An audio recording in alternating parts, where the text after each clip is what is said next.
Hello. Hello. How are you? Good. Hello. How's it going? Hi. Great. So, question for you. You are the moral compass of Finch and Reese. So, how do you see that changing now that you're getting more and more involved and sucked in deeper?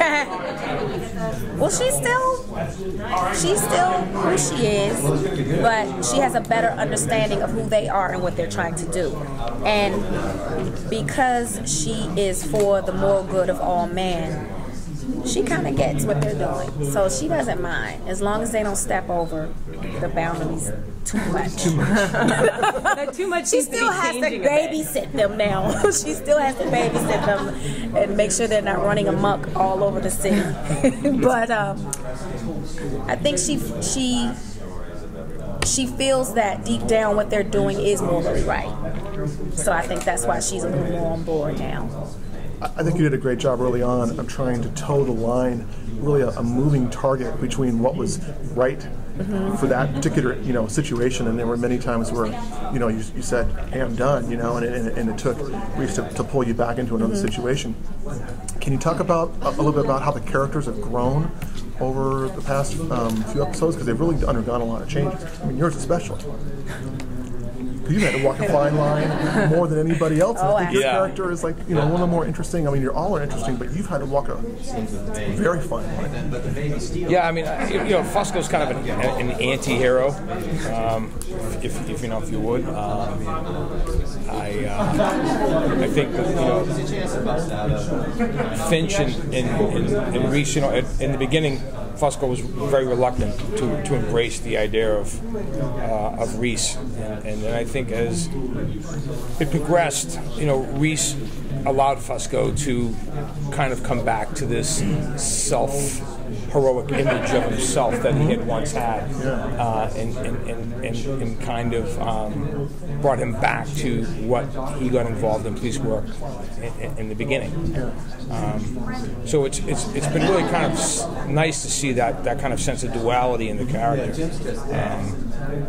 As I say, you're not sure if he's a good guy doing bad things or a bad guy doing good things. True.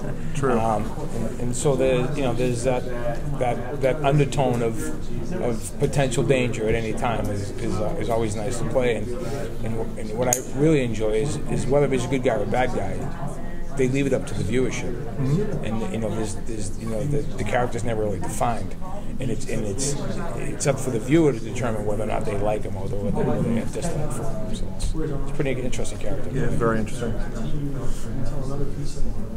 I could keep asking questions. So you guys don't ask anything. Otherwise, I got a bunch. Got a good list. Has Carter been totally convinced that Finch and Reese are good guys, or is she still on the fence about helping them? I think at this point she gets it. Like I said, I think she believes that what they're doing is morally right. She still has more questions though, like how are you getting this information? I think that's more of what they may dig into this season, because she's still a cop and there still are rules, and she's a really by the book cop. Like she's a clean cop, like you can trust Carter, and I think that's why they call on her, because they know they can trust her. But I don't think her guards are up as much, because like I said before, I think she believes in what they're doing. She wants to save people. That's why she's a cop. But then there's the question of, but how do you know? How do you know? So I think that's her struggle now.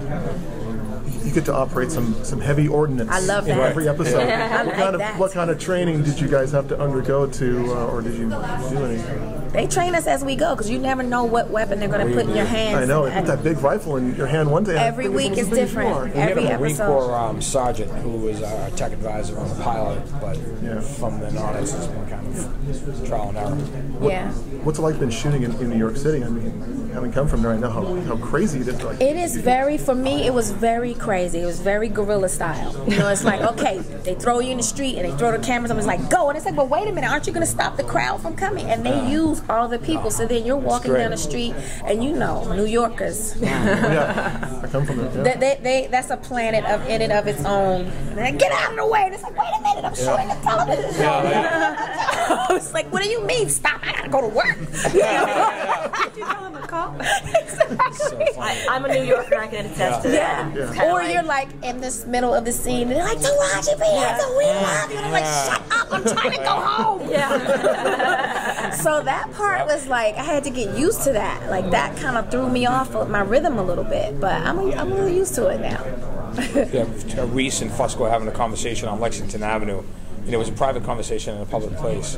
And we were literally, we couldn't have been no more than 12 inches apart. And an old lady walked right between us, middle of shot, and hit me with an elbow on the way by. And just kept going. And I'm like, excuse me, you see that camera over there? You know, And they don't the camera's care. across the street. You know? I mean, but literally, it was like we were this far from each other, and she went right through the get out of the way, right, boom, right through.